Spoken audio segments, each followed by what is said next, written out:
El bloque militar de la OTAN tiene miedo a que el grupo Wagner en Bielorrusia esté estableciendo en este país una nueva base de operaciones en contra de los países miembros de la alianza militar liderada por el país imperialista. El fundador de Wagner, Prigozhin, se encuentra en Bielorrusia, pero el paradero de los miembros de su grupo sigue sin estar claro, y los miembros de Europa del Este de la OTAN empiezan a preocuparse de que la entrada de Wagner en Bielorrusia pueda suponer una amenaza para la región. Kartapolov, presidente del Comité de Defensa de la Cámara Baja del Parlamento ruso, declaró el 29 de junio que todas las fuerzas de voluntarios habían aceptado firmar contratos con el Ministerio de Defensa ruso en los días previos a que el grupo de Wagner lanzara su insurgencia, y que solo el grupo de mercenarios de Wagner se había negado a la cabeza de Prigozhin. Posteriormente, se informó al grupo Wagner que ya no podría seguir participando en operaciones militares especiales contra Ucrania, lo que significaba que ya no podría recibir apoyo financiero y material del gobierno ruso. Frente a esta negativa surgió la pregunta de a dónde debía moverse el grupo Wagner, y había muchas opciones. Según los medios de comunicación rusos, los miembros de Wagner estaban conformados principalmente por exmilitares rusos, que posteriormente fueron reclutando a personas que se encontraban en las cárceles, incluidos a delincuentes. Prigozhin, el fundador de Wagner Group, dijo el 26 de junio que Wagner dejaría de existir el 1 de julio. Para los arreglos del personal involucrados en la insurgencia, el presidente ruso Putin anunció el 27 de junio que este personal podría firmar contratos con el Ministerio de Defensa ruso u otras instituciones poderosas, para continuar sirviendo al país. Manifestó que también era posible que estos puedan regresar con familiares y amigos. O que si lo deseaban también podrían ir a Bielorrusia. El presidente bielorruso Lukashenko confirmó el 27 que Prigozhin, el fundador del grupo Wagner, estaba en Bielorrusia y dijo que la parte bielorrusa proporcionó garantías de seguridad a Prigozhin. Pero Lukashenko también dijo que Bielorrusia no construirá campamentos para la organización Wagner. Además, aclaró que no habría puntos de reclutamiento para Wagner en Bielorrusia. Sin embargo, la presencia de Prigozhin en Bielorrusia preocupa a algunos países occidentales, especialmente a los miembros de la OTAN en Europa del Este. Consideran que el golpe contra Putin fue una jugada maestra, para crear un grupo mercenario mucho más fuerte que Wagner. El 6 de junio, el presidente de Lituania Nausėda y el presidente polaco Duda visitaron Kiev y sostuvieron conversaciones con el presidente ucraniano Volodymyr Zelensky. Duda calificó la presencia de Wagner en Bielorrusia como una amenaza para la región.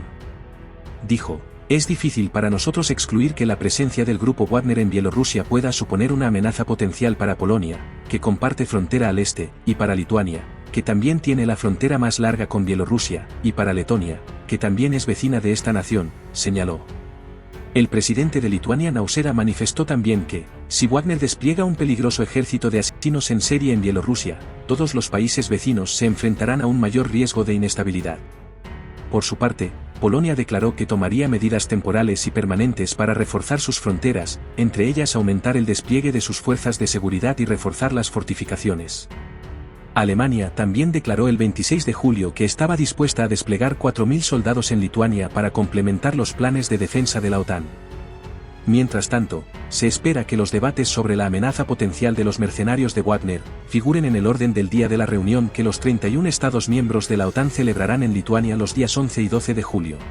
En ese contexto, el hombre fuerte de Putin, Sergei Lavrov, realizó una conferencia de prensa urgente, donde habló del futuro del grupo Wagner y los últimos acontecimientos ocurridos dentro del país ruso, así como la posición que toma Rusia en la geopolítica internacional en el actual conflicto. Escuchemos sus declaraciones. En primer lugar, me gustaría preguntarle cuál es la reacción internacional a la tentativa de insurgencia que se produjo el otro día. No creo que tenga sentido repetir todo lo que se dijo en los medios de comunicación en las últimas 24 horas o un poco más. Todos hemos podido ver y escuchar cuál fue la reacción internacional y creo que cualquier persona adulta es capaz de valorar esta reacción. ¿Ha recibido Rusia apoyo por parte de sus aliados? El presidente Putin recibió muchas llamadas telefónicas de sus contrapartes que expresaron su solidaridad, apoyo y seguridad de que la situación en Rusia estará controlada, que volverá al campo constitucional tal como sucedió. Yo también he tenido varias conversaciones telefónicas a petición de mis homólogos Muchos de ellos expresaron las mismas ideas: solidaridad, la seguridad de que no permitiremos ningún intento de socavar la unidad del Estado, socavar el éxito de la operación militar especial.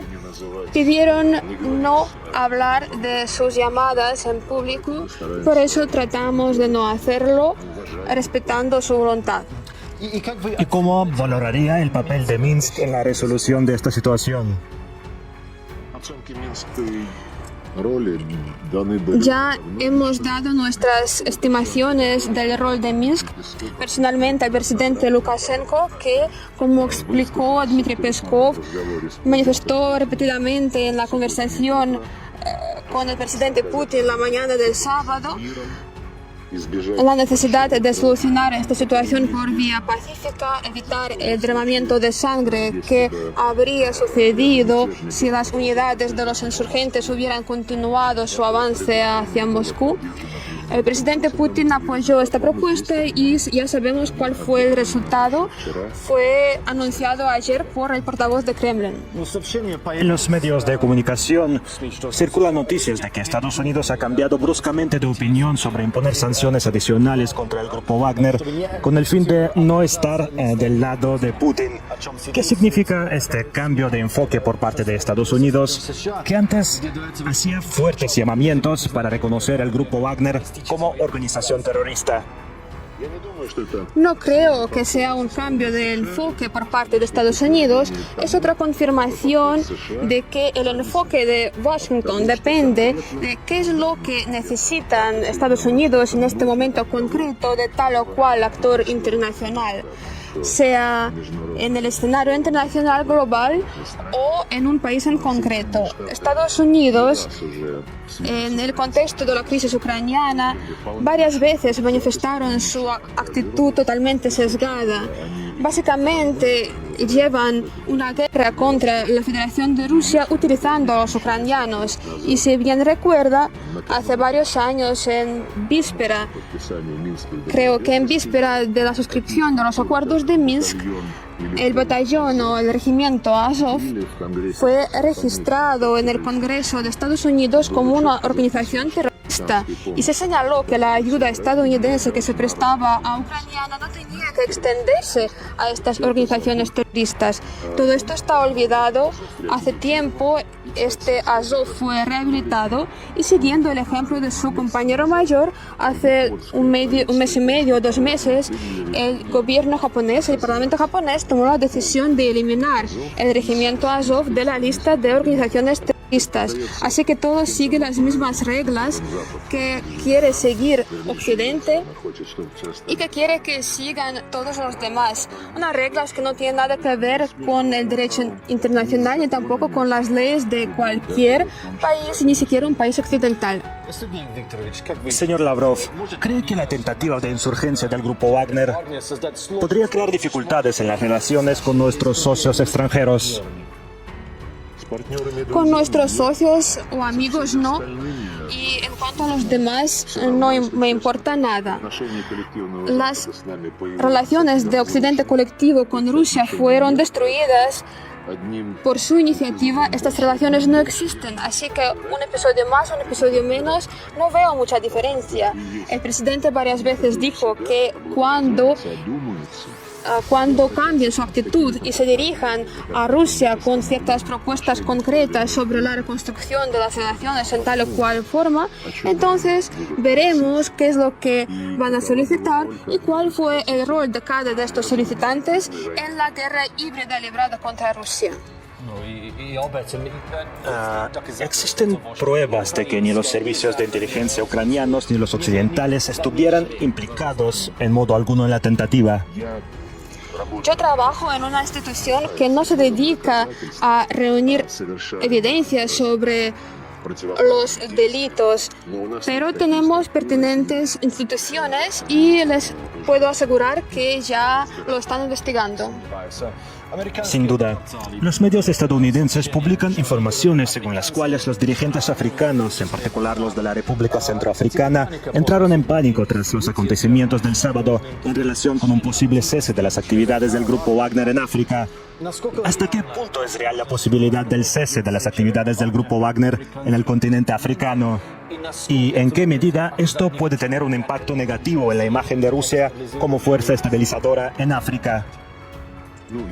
Si estos mensajes sobre el pánico en la República Centroafricana y el resto de África aparecieron en portales estadounidenses, les recomiendo tomar en cuenta qué intereses defienden estos portales y que poco les importa ser portadores de hechos, informar sobre los hechos en comparación con sus ganas de servir a sus dirigentes, a aquellos que determinan la ideología y las acciones prácticas de Occidente colectivo. Ya hemos debatido el rol de Rusia en el continente africano. La República Centroafricana es uno de los países que, junto con Malí, por ejemplo, se dirigió con una solicitud oficial al grupo Wagner en el momento cuando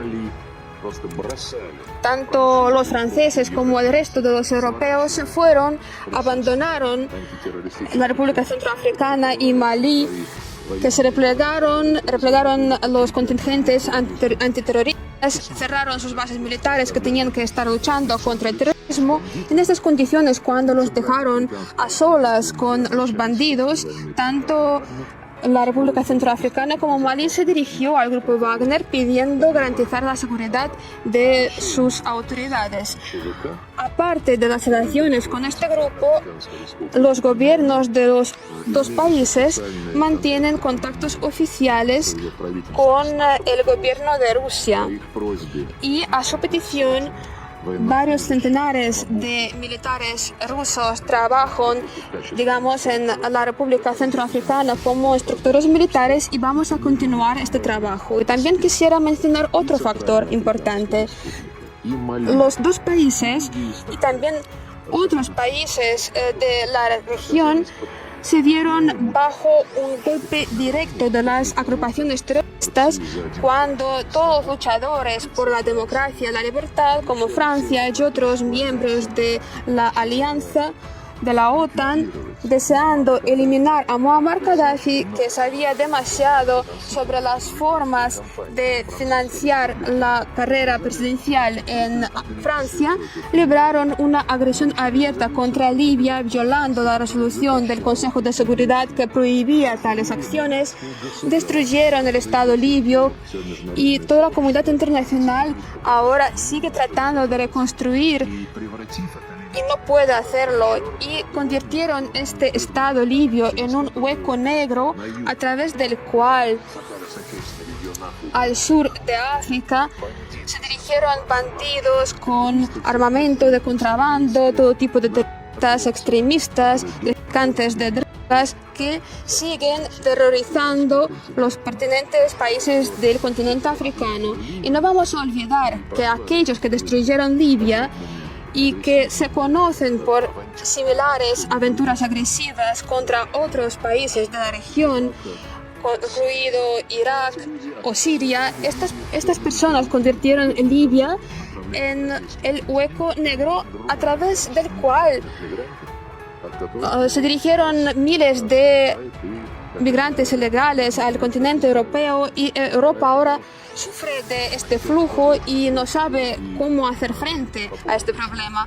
Por eso, en cuanto al pánico, yo no he visto ningún pánico o ningún cambio en las relaciones de los respectivos países africanos con Rusia. Al contrario, como ya he dicho, recibí varias llamadas en las que mis compañeros de África expresaron su solidaridad, y por eso partimos del hecho de que ninguna coyuntura pueda afectar las relaciones estratégicas entre Rusia y nuestros socios africanos.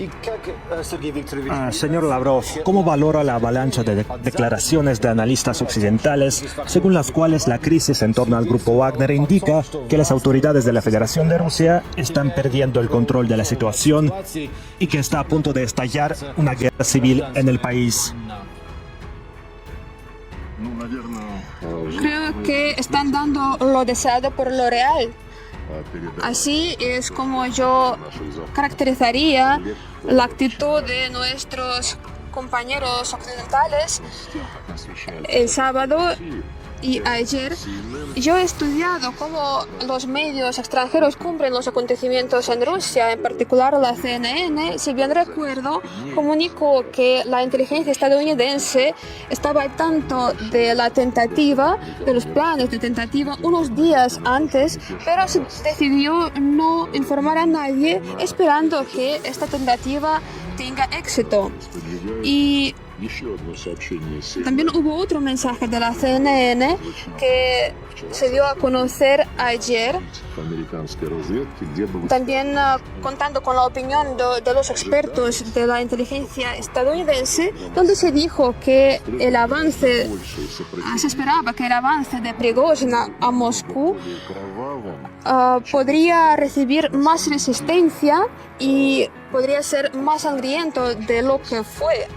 Así que es una respuesta indirecta a su pregunta de qué es lo que esperaban y por qué comentaron los acontecimientos tal como usted dijo. Usted también sabrá que las expectativas de este tipo, las expectativas de que el Estado ruso podría quedar destruido. También hablaron los representantes de las autoridades ucranianas, incluidos Zelensky y sus asistentes como Podolyak o Danilov. Todos ellos lamentaron que no se pudo aprovechar esta situación para destituir las autoridades de Rusia. Pero también otro representante de la democracia europea, Emmanuel Macron, hizo su comentario. Como saben, defiende la autonomía estratégica de Europa, de Estados Unidos y del resto del mundo, pero siguió el ejemplo de Estados Unidos y dijo algo como: por supuesto, vemos esta situación con prudencia, se va desarrollando muy rápido, pero lo más importante que vimos, dijo Macron, es una escisión, es la fragilidad de las autoridades, la debilidad del régimen y del ejército, y esta fragilidad y debilidad justifican nuestras acciones para seguir apoyando Ucrania de forma militar. Creo que cualquier escolar del octavo grado podría entender qué postura defiende Macron, que vio en esta situación una oportunidad para realizar la amenaza que siguen repitiendo los dirigentes de la OTAN, de que Ucrania tiene que causar un fracaso estratégico de Rusia. Por supuesto, no se trata solo de Ucrania, sino de todo el bando occidental. Como dijo el presidente el sábado, todo el mecanismo económico, militar e informativo de Occidente colectivo trabaja contra Rusia. Y está claro que tanto la CNN como los dirigentes de Ucrania o políticos como Emmanuel Macron son partes de este mecanismo. Suscríbete a mi canal para recibir más videos.